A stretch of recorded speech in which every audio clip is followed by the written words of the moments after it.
The SPYs are well off their lows as well. SPYs put in a low right at 335.85, and we are trading 336.52. So about 10 handles or so in the big index. Other than that, we're just going to have to see what sets up. I'm not exactly sure what to expect. No real numbers. We do have a 9 o'clock number at the housing index. Kashkari speaks later on in the day, but I wouldn't expect too much for us. Obviously, we're open. And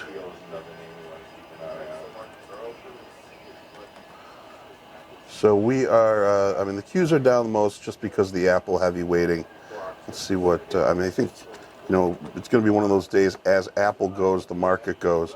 So well off the lows, trading 316.42. I don't really feel, you know, we're not in a position really to buy it, either on a scalp or anything, and it's setting up for sale. I don't want to short Apple.